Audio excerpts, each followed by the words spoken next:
목에 뭔가 걸려 있는 것 같은 이물감, 가래가 목에 달라붙은 것 같기도 하고 이렇게 거려도 안 빠져나온다. 근데 기침은 한 달 넘도록 안 멈춘다.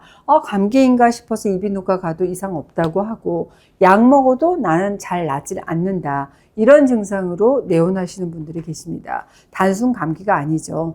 역류성 인후염, 역류성 후두염일 수 있는데요. 역류성 후두염은 일반적인 위식도 역류하고는 다르게 위산이 식도 위쪽을 넘어서 후두하고 인두 부위까지 올라오면서 자극을 주는 병이잖아요. 그러면 역류? 위산이 역류해서로구나. 그래서 위산 억제제, 우리가 PPI 제제를 써서 위산이 안 나오게 하면 되겠네. 위산 억제제는 위산이 막 나오면서 억지로 이렇게 강제로 줄여서 당장은 식도 위로 인두나 후두를 자극하는 것을 막는 역할을 하고, 따라서 불편한 증상을 없애는 데는 효과적이긴 합니다. 근데 부작용이 있죠. 위산이 안 나오니까, 억제하니까 소화가 안 되고 항상 그득하고 트름 나오고 이렇게 가득 차 있다. 그래서 이 병은 단순히 이 위산 문제로만 해결되지 않는 경우가 대다수입니다. 아니, 제산제를 먹어도 낫질 않는데 난 도대체 뭐가 문제냐 하고 그래서 내원하시는 분들이 많아요. 핵심은 어디인 줄 아세요? 단순 역류성 후두염이 아니라 자율신경실조증성 역류성 후두염인 경우가 많습니다. 이 말은 무슨 의미냐? 이런 자율신경 기반의 역류성 후두염은 단순 위산 억제제로만은 치료가 어렵다는 사실입니다. 보다 근본적인 자율신경 실조가 해결이 되지 않잖아. 그럼 영원히 약 먹을 때는 좀 좋아지는가 괜찮은가 싶다가도 또 생기고 또 생기고. 왜냐? 근본 원인이 위산 분비 자체에만 있는 게 아니잖아요. 위장에서 위산을 적당한 타이밍에 적당량 분비하게 하고 음식이 이렇게 위장에 내려오게 되면 여기 식도 관략근이 이렇게 딱 조여주는 거, 이게 바로 자율신경의 역할입니다. 여기 위아래에는 위산의 역류를 막아주는 그 관략근이 있거든요. 근데 자율신경이 불안정해지잖아요. 그럼 이 조임근이 헐거워집니다. 그렇게 되면 어때요? 위산이 식도를 넘어서 후두까지 쉽게 올라오게 되잖아요. 위산만 역류하는 게 아니라 담즙이나 소화액도 식도로 계속 역류가 돼서 어떻게 보면 위산보다 더 자극이 강하다고 말씀하시죠. 우리가 흔히 숨을 넘어온다 하시는 분들이 많잖아요. 자율신경 실조가 되면 위장의 운동력이 떨어지고 식도 관략근이 제대로 열고 닫고가 안 돼요. 아니, 그럼 목소리가 변하고 만성적으로 킥킥거리는 기침도 자율신경하고 관련이 있다고? 네.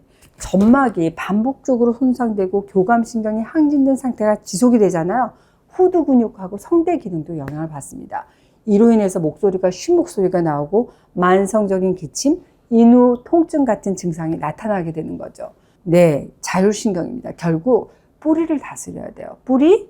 네, 자율신경계의 균형을 회복시켜주는 게 핵심이라고 할 수 있습니다. K-POP 데몬 헌터스, 이 캐대언에도 나오는 명대사 있잖아요. 목소리가 안 나오는 루미에게 한의사는 부분을 보지 말고 전체를 본다, 이런 대사를 하잖아. 바로 요럴 때 적용되는 예가 바로 이런 케이스입니다. 이런 분들의 특징이 뭔 줄 아세요? 이 진료실 문 열자마자 어떻게 들어오시냐? 나는 종합병원입니다 라고 말씀하시는 분들이 많아요. 대부분 이런 분들은 A4 용지만 3-4장 증상을 빼곡히 적어 오세요. 60대 환자분이 편지지에 아예 증상을 적어 오셨어요. 목에 이물감, 가래 낀 느낌뿐만 아니다. 나는 정말 온몸이 다 아프다. 어지럼증, 불면증, 얼굴이 상열감이 있고 이명, 귀에서 딱따구리 소리가 들리고 혀는 화끈거려서 김치도 못 먹고 입마름이 너무 심하다.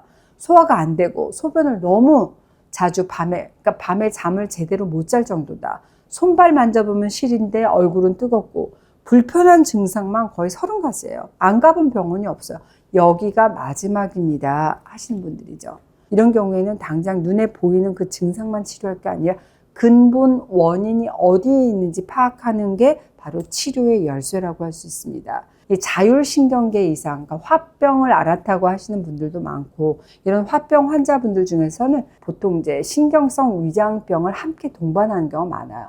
위장병인데 검사해보면 별 이상이 없어. 그냥 위장병이 아니고 자율신경 실조증성 식적. 제가 채널 H에서도 자율신경 실조증 약 없이 나을 수 있다 시리즈 강의하고 있잖아요. 셀프 치료법으로 등지압, 호흡하는 방법, 또 약차요법, 화해차, 또 조율단. 그러니까 현실적으로 실천 가능한 방법 그리고 만든 레시피도 알려드렸습니다. 그 영상 어떻게 찾냐?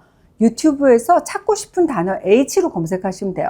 H 자율신경 등지압, H 조율단 이런 식으로 검색하시면 다양한 내용 참고하실 수 있습니다. 댓글로 나는 매일 등지압을 실천을 하고 소화가 잘 된다. 이상하게 잠이 잘 온다. 컨디션이 좋아졌다. 이런 댓글 많이 달아주셔서 정말 잘 실천하고 계십니다. 박수 쳐드릴게요. 등이 왜 무슨 이유로 하시는 분들 계실 텐데 자율신경의 핵심 스위치가 바로 등에 있어요. 특히 여기 배수열, 등에 있는 중요한 경혈. 그러니까 등에는 흔히 우리가 오장육부의 스위치라고 부르는 배수열이 줄지어서 분포하고 있습니다. 그러니까 우리가 스트레스 받으면 어깨가 굳는다, 등이 뻣뻣해진다 이런 얘기 하시잖아요. 바로 이 배수열 부위에 근육 경직하고 신경 자극이 집중돼서 그렇거든요. 그래서 이 등이 딱딱하지 않게 풀어주는 게 정말 중요합니다. 여러분 등에 부항 떠보신 적 있으시죠? 부항하고 나면 정말 시원하다 느껴지잖아요. 바로 이 부위가 배수열 라인이에요. 자율신경 조절에 직접 관여하는 경혈이기 때문입니다. 등을 풀어주는 방법은 어떻게? 제가 이미 알려드렸는데 저는 이 등지압 패드를 활용해서 배수열 라인을 풀어줄 겁니다. 없다 그러면 폼 롤러를 사용하셔도 좋아요. 이거는 등지압 패드인데 이렇게 돌기가 나와 있습니다. 지압봉이 있어요. 그냥 이 위에 등 대고 누우시면 됩니다. 우리 척추는 다혈근이라고 하는 깊은 근육으로 둘러싸여 있어요. 이 근육이 뭐 우리가 스트레스 받는다든지 긴장, 외부 자극을 받으면 탁 수축해 뭉쳐버리거든요. 그 안을 지나가는 신경 다발들이 흥분하면서 이거랑 관련된 오장육부 기능에 이상을 일으킬 수 있습니다. 그 때문에 뭐 이유 없이 소화가 잘 안 되고 잠이 안 오는 불면증이 있다든지 가슴이 답답해지는 공황 증상, 감기 같은 몸살, 소변을 너무 자주 보러 간다든지 무기력감 이런 다양한 신체적인 정신적인 증상이 나타날 수 있어요. 이 등지압을 며칠만 실천을 해도 굳은 등이 시원해지면서 어깨가 풀린다, 좀 속이 편해진다, 잠을 잘 자고 신경이 안정되네 하신다면 잘 실천하고 계신 겁니다. 그래서 내 목에 이물감이라든지 가래깬 느낌, 캑캑거리는 장기침, 이게 단순 위산 억제제를 먹는 것만으로는 내가 부족했구나. 네, 약만큼 중요한 게 생활습관 교정이 있습니다. 혹시 이런 질문 할 분도 계실 거예요. 아니, 이 느슨해진 관략근을 탁 이렇게 조여주는, 탱탱하게 해주는 약 같은 거가 없어요? 네, 그런 약은 없습니다. 우리 몸에 관략근들이 여기 말고도 많아요. 근데 내 의지대로 조여야지, 풀어야지 할 수 있는 관략근은 유일하게 어디? 네, 항문 관략근밖에 없습니다. 나머지는 모두 내 의지하고 상관없이 작동하는 그런 근육들이거든요. 식습관이 절대적으로 필요합니다. 술, 담배, 커피 이 세 가지는 역류성 1순위로 끊어야 되는 것들이에요. 초콜릿, 탄산음료도 끊으시고 과일도 산도 높은 신과일은 피하십시오. 뱃살 빼셔야 돼요. 복압 줄이세요. 소식하시고 야식과 과식을 끊으셔야 됩니다. 근데 제일 중요한 거는 물도 과식하지 말라는 겁니다. 아니 이제까지 물 많이 먹었는데 음식 과식보다 물 과식이 더 안 좋다는 거. 원래 영성 있는 분들 물도 너무 많이 마시지 말고 원샷 하지 마세요. 한 모금씩 조금씩 나눠서 마십시오. 그랬더니 목에 이물감과 식도가 막히는 느낌이 많이 사라졌구나 하실 거예요. 우리 댓글 이벤트 한번 할까요? 나는 이런 방법으로 역류성 후두염 고쳤다. 나는 이런 음식을 먹었더니 더 심해졌다. 나는 이렇게 했더니 더 좋아졌다. 나는 허리띠 쫄라맸는데 안 쫄라매야겠다. 복압으로 위산이 더 올라오잖아요. 헐렁하게 입을래. 이런 댓글 달아주세요. 5분께 선물 드리겠습니다. 제가 알려드린 호흡법 그리고 이런 등지압 같은 것도 셀프로 하셔서 이런 회복 루틴이 병행이 되면 나도 모르게 자율신경이 회복되었구나, 이물감이 없어졌구나 하실 겁니다. 오늘도 패밀리 하세요.